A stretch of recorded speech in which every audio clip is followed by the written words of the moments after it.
السلام عليكم ورحمة الله وبركاته. ازيكم عاملين ايه؟ قبل ما نبتدي حبايبي مننساش شير ولايك واشتراك في القناة وتفعيل الجرس عشان يوصلكم كل جديد. ما تنسونيش بكومنت حلو لايكات اكتر. معكم قناة فنجان الهنا. يلا بينا نشوف فنجانك هيقول ايه يا برج الجدي. برج الجدي قراءتك النهاردة بتاريخ 5 يوليو 2023 يوم الأربعاء. ما نلتزمش خالص بالتاريخ، بقدمه لكم مصداقية للقناة، ولكن طاقتك مفتوحة لك طبعا، لا يعلم الغيب إلا الله. القراءة بتنطبق على الجنسين رجل وامرأة وكل الأعمار. القراءة بتكون عامة وليست خاصة. يلا بينا نحط لايك نحط كومنت حلو. كمان يا برج الجدي في قناة تانية اللي هي اسمها السعادة والهنا، هتلاقوا اللينك بتاعها موجود في وصف الفيديو. بليز دعمها باللايك والاشتراك. ويلا بينا نبتدي القراءة.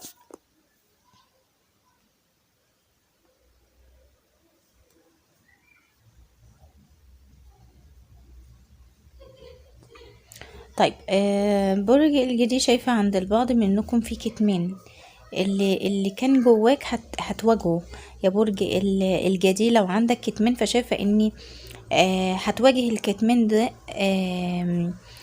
هتواجه بيه شخص لتعيد استقرار حياتك مرة تانية. تمام، لان الكتمان ده عند البعض منكم اتجاه شخص، في حاجة في شيء كتمه جواك يا برج الجدي. وشايفة انك انت لا هتواجه الشخص ده وهتعيد الاستقرار حياتك مرة تانية بعد ما تم استغلالك الفترة اللي فاتت. بعد ما تم استغلالك الفترة اللي فاتت يا برج الجدي، فانت هنا لا هتواجه اي كتمان عند برج الجدي. هيكون في مواجهة الفترة اللي جاية، او بالفعل البعض منكم بالفعل حصلت المواجهة ديت. وهو عموما الطاقة بنسبة قليلة منكم مش بنسبة كبيرة، ولكن هي موجودة.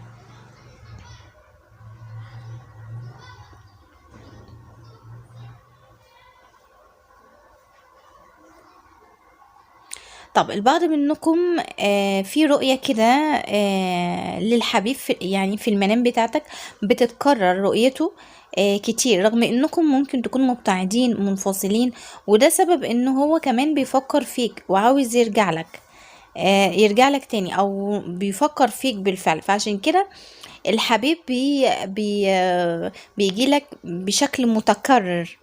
تمام، فده سبب يعني من الاسباب برضو. وللبعض منكم ان في تخاطر بيتعمل، فبيخليك ان انت تحلم بيه بشكل متكرر.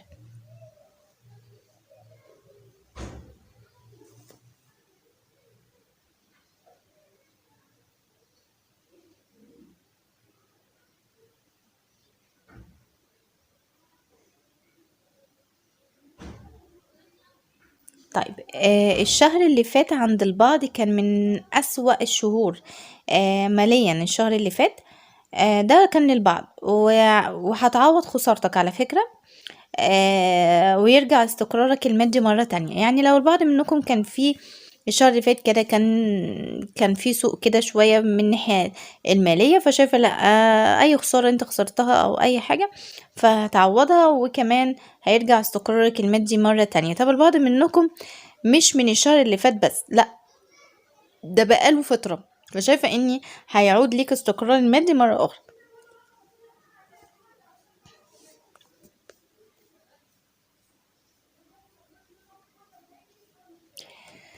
طيب في نقل للبعض منكم او ترقية بعملك، اذا كان ده او ده عند البعض فهي لمصلحتك.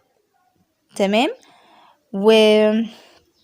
وشايفة كمان ان هنا في زيادة دخل او مكافأة مع الاسبوع اللي جاي عليك ان شاء الله. ان شاء الله يا برج الجدي في مكافأة للبعض وزيادة دخل. بس عندك الاسبوع اللي جاي للبعض، وللبعض اللي يعني لغايه نقدر نقول لغايه اخر الشهر ده، لغايه لما قبل ما الشهر ما يخلص ان شاء الله.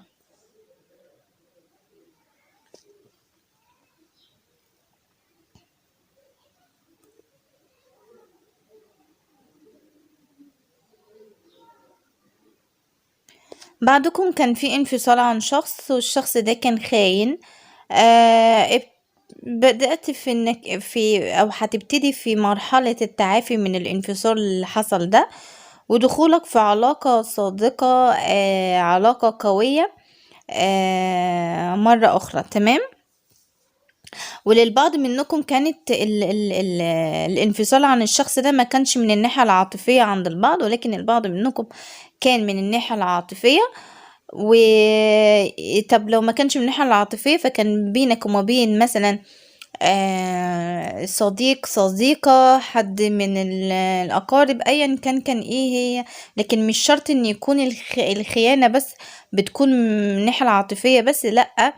أحيانا بتكون ما بين أي شخص عادي، بيحصل خيانة وخذلان. ولكن شايفة انك انت ممكن تكون تعبت من اتفاجئت بسبب الخيانة دي، اتفاجئت بيها، انفصلت عنه، ابتعدت عنه. فشايفة انك في مرحلة تعافي، وان شاء الله عندك دخول علاقة تانية. بس من الناحية العاطفية بنسبة كبيرة يا جماعة، الناحية العاطفية هنا في علاقة قوية.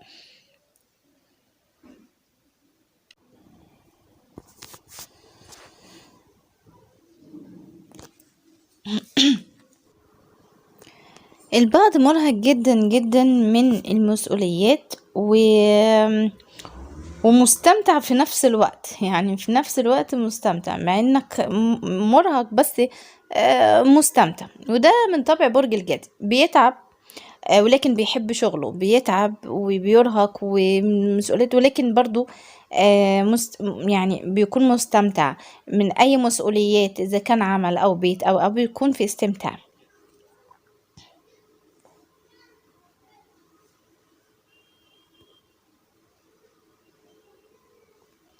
بعضكم عندك مشكلة في صحتك. يعني انت بعضكم بالفعل انت عارف ده، انت تعبان صحيا، عندك مشكلة من ناحية الصحة، ومحتاج تهتم بنظام غذائي لانه هيريحك كتير. ايا كان ايه اللي انت بتعاني منه صحيا، محتاج انك انت تكون في نظام غذائي يا برج الجدي. وتعالى نشوف فنجانك هيقول ايه. خير ان شاء الله. اللي محطش لايك بليز بعد اذنك دوس لايك. لو انت لسه بتتفرج على الفيديو يبقى لازم تدوس لايك يا برج الجدي بليز.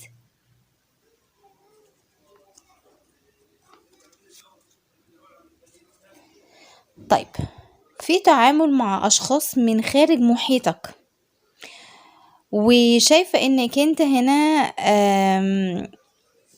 هتجري باتصالات مميزة وتقوي علاقتك الاجتماعية، او محتاج منك ده. لان البعض منكم في عزلة، البعض منكم في عزلة يا جماعة، فمحتاج ان هو ايه، يكون بيتعامل مع اشخاص من خارج بقى المحيط بتاعك، قوي علاقتك الاجتماعية شوية. ده لو البعض منكم في عزلة، لان فعلا البعض منكم في عزلة او كده، لا، محتاج طاقتك محتاجة تكون علاقتك الاجتماعية تكون يعني احسن. وكمان شايفة ان البعض منكم بالفعل انك انت في تعامل زي ده، بس هي الطاقة بنسبة كبيرة، لا هي بنسبة قليلة مع البعض منكم، بنسبة قليلة جدا.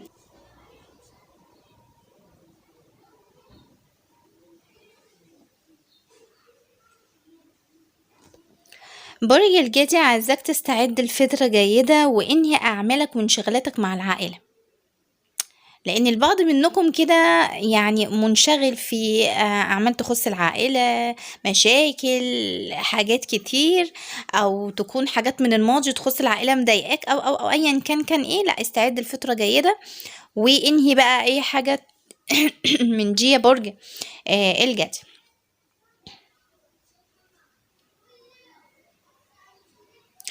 انت في فترة انتقالية لحياة جديدة وتغيير نظام حياتك للأفضل ان شاء الله. بص الطاقة دي جت ورا دي ازاي، لاني انا شايفة اني طاقتك محتاجة انك تستعد لفترة جديدة في حياتك. وانت حر طبعا، انت حر، لكن انا بحب بس انبهك ان طاقتك بتقول كده، فطاقتك محتاجة ده. ولو انت ساعدتها على ده هيكون عندك انتقالة لحياة جديدة وتغيير نظام حياتك للأفضل إن شاء الله. برج الجدي طاقتك أصلا أكتر من مرة مش محتاج أي تفكير في الماضي. طبعا أنا بتكلم على الناس اللي بتفكر في الماضي، فما يجيليش حد يكتب لي كومنت كده يقول لي أنا ما بفكرش أصلا في الماضي تمام، أنا بتكلم على الطاقة المناسبة، مش شرط الماضي يا جماعة إن من الناحية العاطفية بس، لا.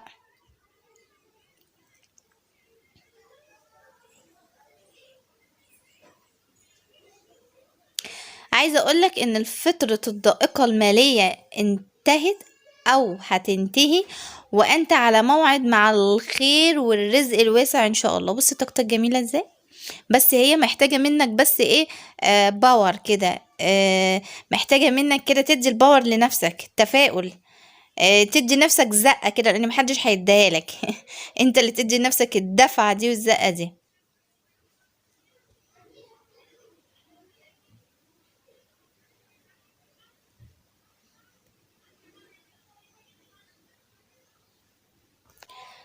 البعض طبعا انت في مشاكل، انت في ازمات، ومشاكلك كتير، بتحاول تخرج من مشاكلك وتعبان، محتاج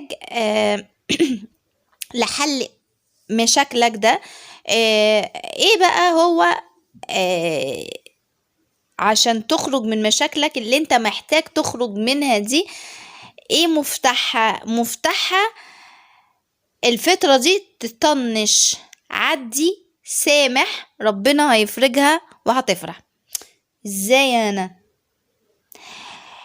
طاقتك محتاجة التطنيش، يعني اي حد، اي حاجة تضايقك طنشها. انت لو اديت لنفسك كده جوه نفسك، انا هطنش اي حاجه تضايقني، انا مش هتضايق من هنا، حطي اعصابي في تلاجة، هتحاول ده وتحط في اعتقادك ده هتنجح. عدي وسامح، يعني ما نقعدش، لاني بعضكم يا جماعه، انا مش ناسي اللي عمل فيا، مش عارفه، ما تنساش بس ما تشغلش دماغك، سامح، انسى، خلاص سيبه ربنا. لكن هتفضل تشحن دماغك وطاقتك بالطاقة السلبية، انت طول ما انت مش مسامح، وطول ما انت مش راضي ومش هسيب حقي وي وي وي وي وي، مش هتشوف نفسك، مش هتدي لنفسك الطاقة الإيجابية، وطاقتك محتاجة ده، محتاجة انك ما تفكرش في اي حاجة. فعدي، سامح، طنش، فاهمين؟ ولكن مش قصدي انك انت تسامح اللي اساء اليك وتروح ترجع له وكان بيأذيك، ومش ده المطلوب مني، افهموا قصدي، مش ده المطلوب مني، مش ده اللي انا بقول لكم عليه. انا قصدي سامح، ما تشغلش دماغك ان يكون جواك انتقام وانا مش هسيب حقي لا، سيبه، الشخص اللي بيأذيك ابعد عنه، لكن ما تشغلش دماغك بيه وتشحن نفسك بطاقة سلبية ولا كأنه موجود. ده اللي قصدي، ده اللي قصدي مقصود من كلامي يعني. عندك شهرة، ارتفاع، ترقية، و... وشايفة انك هتكون بتتخطى اشياء كتير ملهاش اي 60 لازمة عندك. طب اهو تبشر خير بقى اهو. بصوا كل الطاقات دي والله كلها ورا بعض جميلة قوي اهو.